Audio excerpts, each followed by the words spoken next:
Schivo, a tratti introverso, ama raccontarsi ma più spesso farsi raccontare.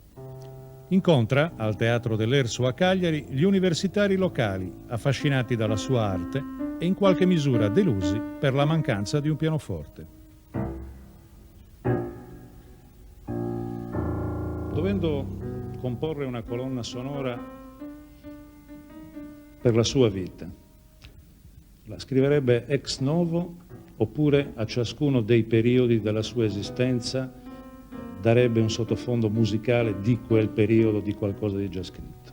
È una domanda molto difficile. Così non è che le saprei rispondere con sincerità, io vorrei dare sempre delle risposte molto precise. Qua non riesco a... Certo, forse se lei pensa che ogni periodo della mia professione abbia avuto una musica che si è affermata in qualche maniera, sia per le sue qualità e anche per il successo per il pubblico, e che abbia per me dei significati tecnici di scoperta, di sperimentazione, forse io mi dovrei raccogliere in lunga riflessione e forse le potrei rispondere, ma così non riesco a rispondere. Certamente, se la domanda sua ha questo senso, credo che si può stabilire per certi periodi dei momenti di crescita e di miglioramento, dei momenti dove scattano delle cose e che poi rimangono fino alla successiva esperienza e rimangono ancora nelle successive esperienze fino alla fine, fino alla morte, fino a quando non scriverò più. Forse questo, se posso dirlo, dei momenti particolari che hanno segnato, così, o per intuizione o per ragioni scientifiche, tecniche, di esigenza di un film.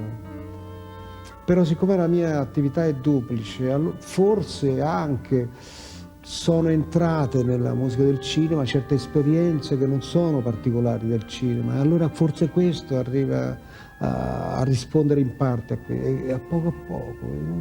Non è una risposta precisa, mi rendo conto, però lo spirito di quello che lei mi chiedeva, mi pare, allo spirito io ho risposto. C'è un brano, Leggenda del pianista sull'oceano. Questo glielo chiedo perché mi sono sempre domandato come nasce nella testa di un compositore una melodia. Il pianista è nel salone e a un certo punto dice all'amico trombettista: vedi quel signore, sicuramente ha preso a prestito lo smoking.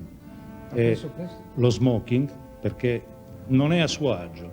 Quel signore mi ispira a questa musica. Vedi quella donna potrebbe essere un'avventuriera, quella donna mi ispira a questa musica. Quando Morricone compone, che cos'è che segue? Immagini che vede, immagini che pensa, esperienze vissute, o come nasce la melodia? No, quelli sono 5 ritratti particolari.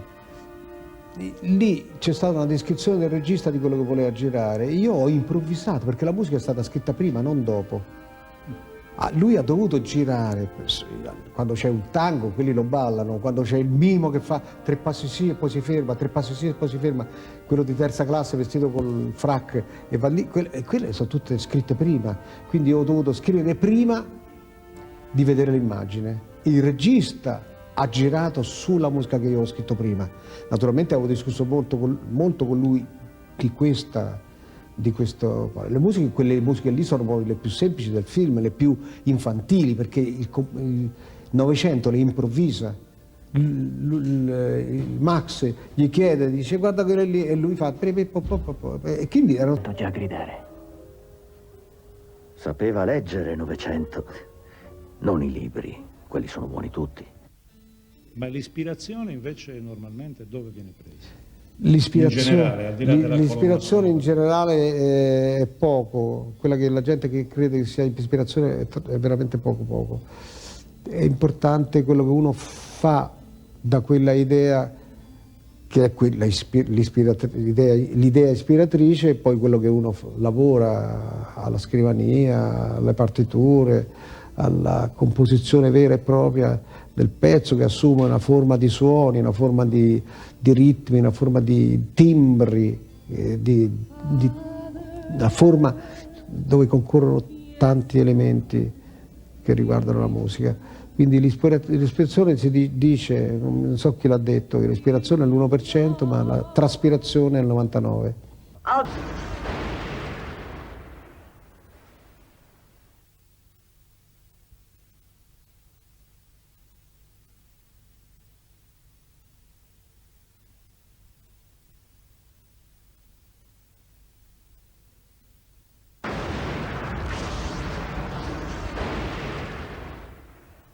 Torniamo alla sua biografia.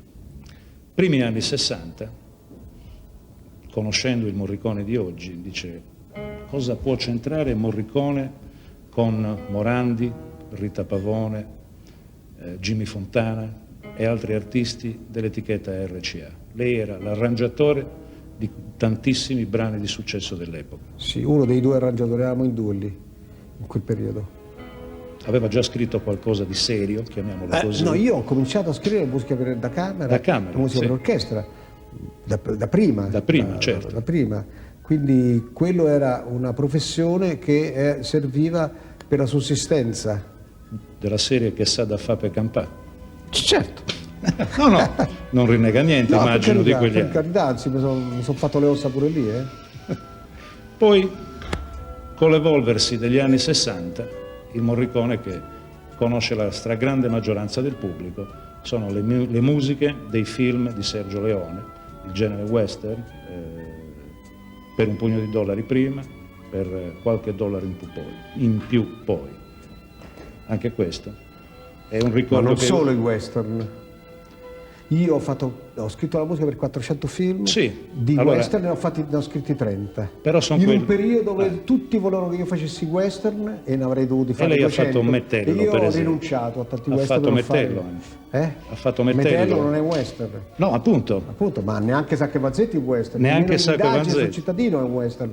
Però si parla sempre dei western, che io non disprezzo, ma certo, sa perché questo 8% di film che io ho fatto nella mia carriera che riguarda il western prende qualche volta nella discussione che si fa il sopravvento sugli altri, e questo mi scoccia un po'. Ho visto da come ha reagito la mia domanda.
Però io sarei poi arrivato al fatto che lei ha commentato, per certi versi, la storia della cinematografia in Italia, perché Indagine su un cittadino cosa sono? Gli anni di piombo? 68. A cavallo, fine degli anni 60, primi anni 70, sì, siamo lì. Mettello con Bolognini invece una sì, commedia... non mi ricordo, le date esattamente non me le ricordo. Più o meno siamo lì, andiamo almeno per lustri, no? A quale è più affezionato? Di questi film? Di queste musiche che ha scritto, di quelle che sono arrivate al grande pubblico. Anche adesso io devo dare una risposta un po' così, un po' Di solito non si dice, soddisfacente. di solito si dice l'ultimo figlio nato è quello... Quello è sicuro. I due film ultimi che ho fatto, Canone Inverso e La leggenda del pianista sull'oceano, sono film che mi stanno molto a cuore, devo dire, ecco, questa è una cosa che si può dire, perché sono film particolari che non mi erano mai capitati, così vicini come sono, due film musicali, dove la musica ha un predominio realistico, perché i film di Leone avevano la musica, e altri film come Pontecorvo e altri, la musica aveva un'importanza veramente decisiva.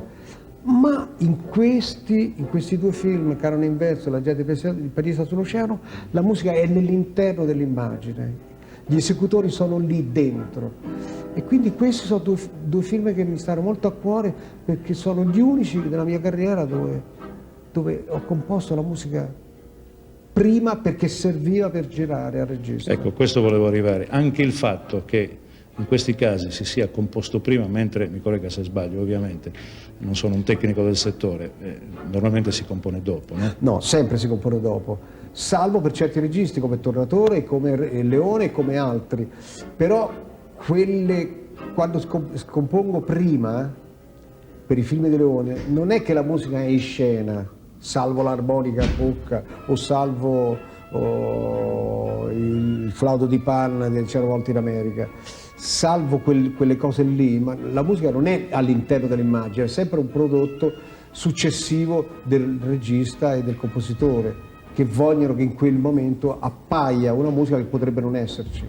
Mentre invece in questi due film che ho detto, quella musica era essenziale per il film, però il film non si poteva fare se non c'era quella musica, e la musica era essenziale al film.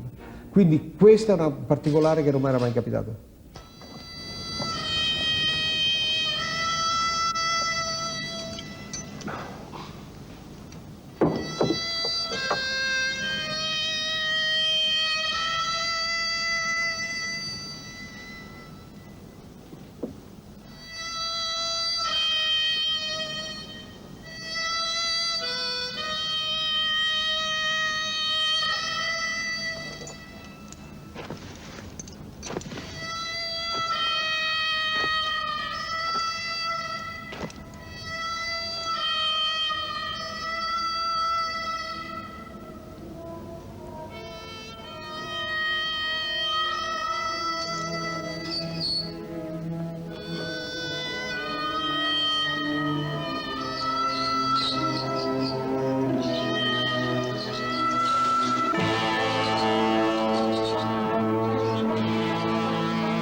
Sai solo suonare o sai...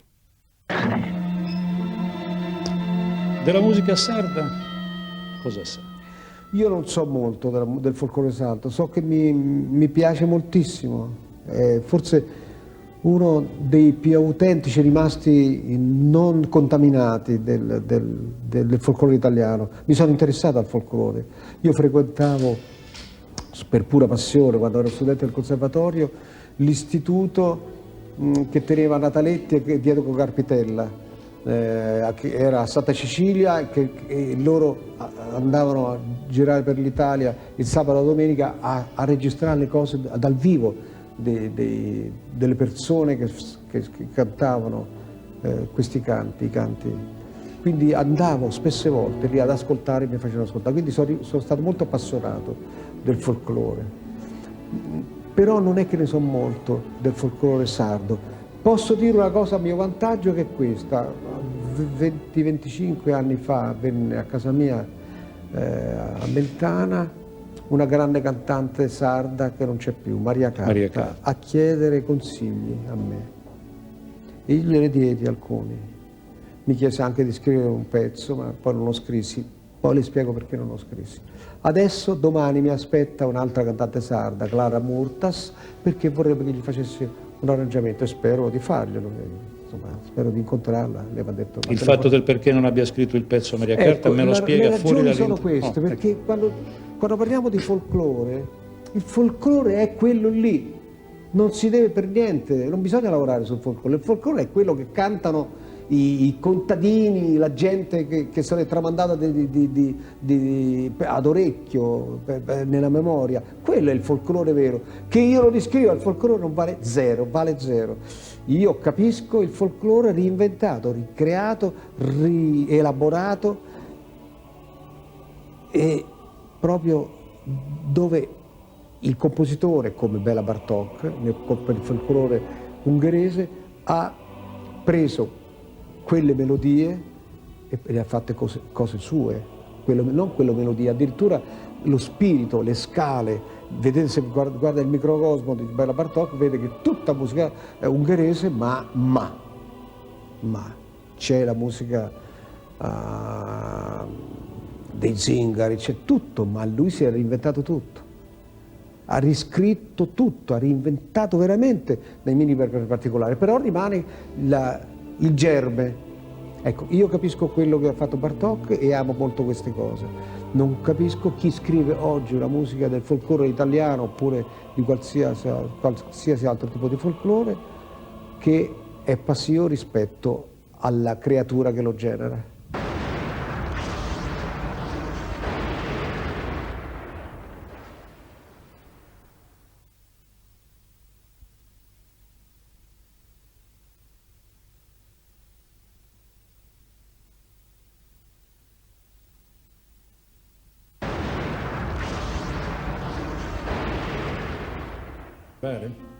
È più rumore che suono?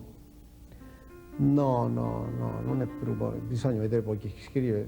Se fanno i botti delle sale da ballo che vanno avanti le ore con sentire una gran cassa che suona, una cassa che suona con il tamburo, questo non credo sia musica, non è neanche minimalismo, non c'è nemmeno invenzione, non è creazione, no, la musica non è oggi tutto rumore.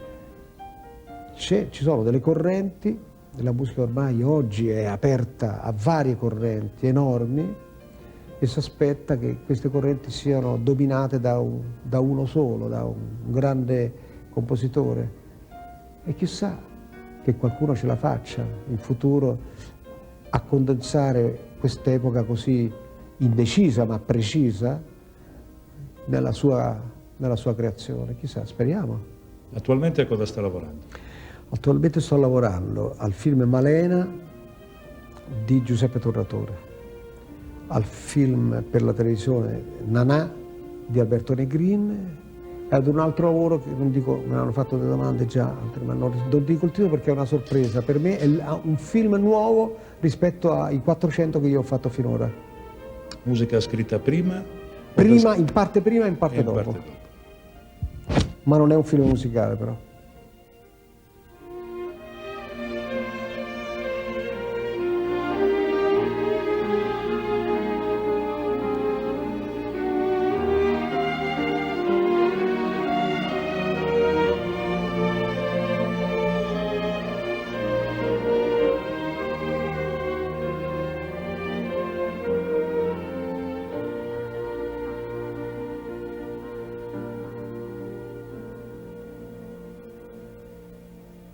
Dicotonale che sostituisce la parola orecchiabile, che è più comprensibile da parte di tutti, perché nel cinema è necessario la musica tonale, salvo i casi un pochino più difficili, un pochino più rari anche.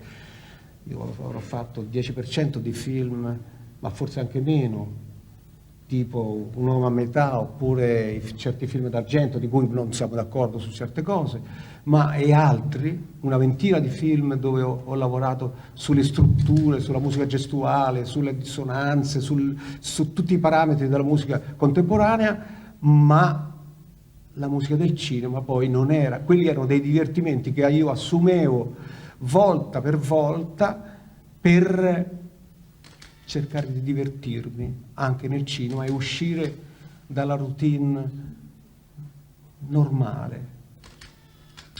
Ritorno alla musica per se stessa prima di essere musica del cinema. Io ho scoperto questo dall'osservazione di film che non avevano musica mia.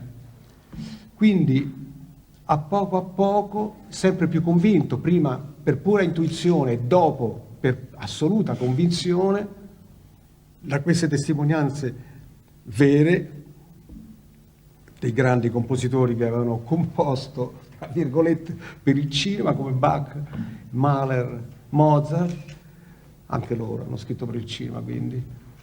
E convinto da queste osservazioni, io ho cominciato a riflettere bene su quello che doveva essere il comportamento del compositore verso un film. Non mi è piaciuto mai il fatto di dedicare a un personaggio di un film un tema, anche se qualche volta il regista lo chiede. Non mi è mai piaciuto racchiudere un tema dentro una un piccolo spazio di tempo, perché nel tempo noi abbiamo la possibilità di esprimerci, perché non c'è possibilità di musica se non si dà il tempo giusto per esprimersi. Non possiamo fare le bagatelle di Webern in un film, quella è musica pura, assoluta. Quindi quando nel film c'era una possibilità temporale che la musica che veniva data alla musica per esprimersi, ecco, in quel punto scattava questa necessità formale che mi dava luogo di scrivere una composizione, ma di averla già composta prima ancora della scena, anche se la scena non l'avevo vista in quel momento. Ecco, questa è una delle chiavi di quello che Sergio Miceli diceva poc'anzi della conoscenza di molti spettatori, di molto pubblico che rimane impressa certe musiche. Credo che sia per questo, forse, Sergio, non so se io sbaglio. Io credo che questa sia, forse c'è anche qualche altra ragione, forse c'è la semplicità armonica. Io ho sempre cercato di semplificare le armonie. Io ho cominciato a lavorare con accordi di 3 suoni, usando il primo, il quinto, il quarto grado della scala, il terzo, il secondo, il sesto, pochissimo il settimo, nelle armonizzazioni, variandole il più possibile. Questo ha dato la possibilità forse alla gente di ascoltare qualcosa che era orecchiabile. Ma siccome io in questa maniera mi calavo dentro una routine abbastanza normale nell'uso degli accordi semplici o semplicistici, se volete, questo mi dava lo stimolo per riscattare quella voluta semplicità. Come riscattarla? Ecco, mettendo dentro quella semplicità accordale altri parametri che non facevano parte allora della musica, non solo del cinema, ma di anche altre musiche al di fuori della musica colta, che chiamiamo così per adesso per comodità colta. Quindi inserendo dei parametri della musica colta all'interno della musica tonale con un'armonia molto semplice. Questo forse ha dato anche luogo di trovare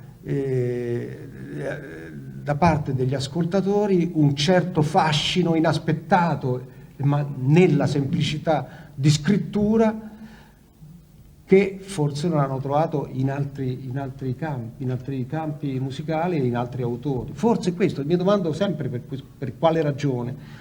Io continuo per la mia strada e quindi credo forse queste sono delle due buone ragioni per continuare a scrivere per il cinema. L'altro problema del cinema è quello che mi pongo tuttora sempre, e l'ho detto spesse volte all'amico Sergio. Potrò fare ancora progressi scrivendo musica del cinema? Questa è una domanda a cui io non so bene rispondere, perché se io complico, tra virgolette, il discorso del compositore, quello che io devo scrivere per un film, e lo faccio diventare più interessante dal lato musicale, dal lato anche tecnico, il pericolo, dato che il pubblico del cinema è un pubblico non deve essere un pubblico di intenditori di musica, non importa niente, deve essere un pubblico, casomai si intende il film, la musica al servizio del film, del cinema, e quindi deve essere, per assumere bene quel servizio, deve essere chiara, semplice. Quindi se forzo il discorso sui problemi tecnici, forse il pubblico non segue più il film e la musica disturba il film. Questo è il problema. Io mi domando se io potrò fare ancora dei progressi, e vado avanti non rispondendo a quella risposta, vigliaccamente. Vattene! Non mi va che mi guardi mentre muoio.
spesse volte, mia moglie mi è testimone, quando io osavo qualcosa di più in un film, è per questo che io mi domando se posso fare dei progressi ancora, sapevo già che il regista scartava quel pezzo.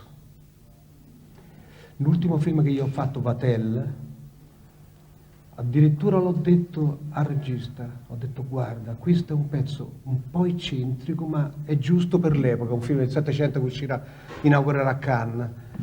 È un pezzo per 4 voci che è un po' oltre. Se tu prendi questa cosa, molto barocco il pezzo, molto scritto così, ha scartato. Quando, ma no, ma io già quasi lo sapevo, io lo dissi a mia moglie. Quando sono andato a riscrivere i pezzi, quei pezzi lì in un'altra maniera, scrivendo una cosa più, mica schifosa, insomma, una cosa che stava in piedi ugualmente, perché poi erano dei pezzi brevissimi, erano dei momenti, mi ero preso quella licenza, perché erano dei pezzi di 40 secondi, dove si bruciava, 4 voci si bruciavano in una maniera anche caotica, facendo dei canoni, delle cose, di cose di divertimento. Erano dei siparietti nel film, non è che l'avevo messi nel tema principale, queste cose, no, l'ha scartati.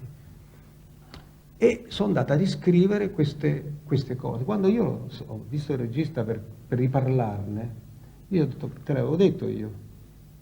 Te hai detto, dicevi sì, perché sei soltanto curioso, ma tu non c'hai il coraggio, perché quelle cose lì vanno benissimo, gli ho detto, andrebbero benissimo.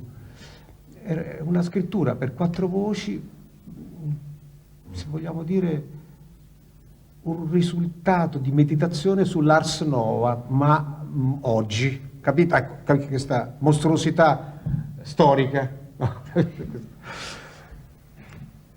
Altra cosa che mi rende così incerto nella risposta alla domanda che mi faccio sempre è che ogni volta che ho usato, e dove il regista ha accettato però, non come questa volta, ha accettato la mia musica un pochino o sopra le righe, il film non è andato bene presso il pubblico. Allora, cosa deve fare un compositore? Uno che si vuole ancora divertire, non calare nella routine, cosa deve fare? O smettere o insistere? Boh, non lo so. Non lo so. Quindi rimango ancora con la risposta sospesa, non lo so.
Ho cominciato riconoscendo ai compositori della musica assoluta un elevato grado di libertà, ma di fatto ho portato degli esempi che dimostrerebbero il contrario, senza contare che, rifacendomi ancora all'ultimo esempio chiamato in causa, ferma restando la bellezza assoluta delle cantate di Bach, non potrei definirle un esempio di musica assoluta, bensì applicata, in quel caso all'ufficio liturgico luterano. Primo luogo, se fosse legittimo domandarsene la ragione o non fosse invece preferibile accettare semplicemente l'evento in sé.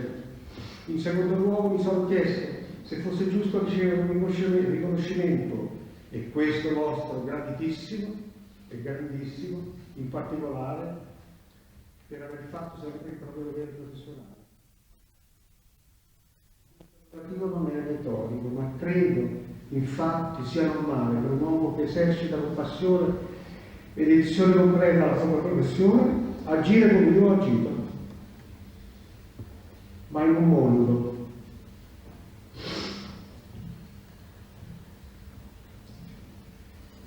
in cui l'amore per il proprio dovere veramente si collega, l'amore per il proprio lavoro, credo infine di trovare la motivazione di questa laurea.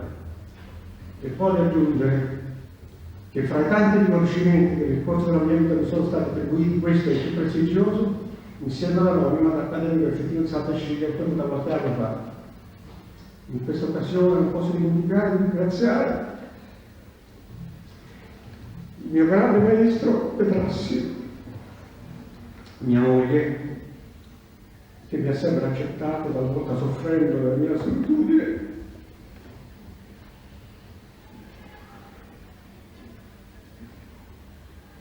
i miei figli, il professor Zernicè, che per primo ha studiato la mia opera, il professor Antonio Trudo, che mi ha voluto proporre per questo libro prestigioso, e infine tutti i musicisti che mi hanno voluto bene durante la mia carriera e hanno contribuito ai risultati raggiunti. Non solo per altra circostanza, se dico che la felicità e l'onore per questo straordinario riconoscimento sono tranquillezze.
La sua relazione è incentrata su un excursus della sua esperienza di vita e così intensa da far percepire a tutti noi qui presenti una sua valutazione sofferta della stessa esperienza che noi consideriamo fortemente impegnata e senza confini. Ho colto due passaggi che voglio riprendere. Uno, quando, rivolgendosi alle nuove generazioni, ha fatto un breve cenno al cinema come arte complessa e forse non pura, e l'altro quando ha parlato di libertà, la libertà degli artisti, e io penso e spero debba essere assoluta, ma soprattutto io spero e penso che questo suo messaggio debba essere valutato per la libertà che tutti quanti debbano conseguire quando si trovino davanti a qualsiasi problema. Il suo insegnamento sotto questo aspetto credo che sia per noi assolutamente un premio aggiuntivo rispetto alla scelta che la facoltà di lingue e letterature straniere ha voluto fare nel conferirle questo titolo. Pertanto, a nome della legge e dei poteri conferitemi, le assegno il titolo di dottore honoris causa in lingue e letterature straniere.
Come si chiama? Gabriele.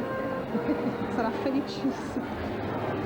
Le può fare un autografo qui?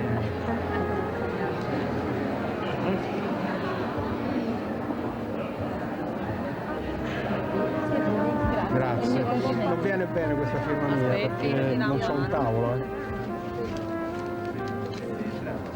Questo va meglio. Visto? Volevo dirlo perché la complimenti è stato molto emozionante. Veramente. L'uomo che crea emozioni con la sua musica, oggi mi pare che musica a parte l'emozione l'abbia presa lei, no?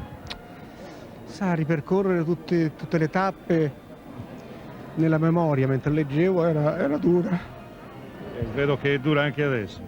Infatti, Ho chiesto a sua moglie di fare un commento, ho detto no, io non parlo mai, fate parlare lui.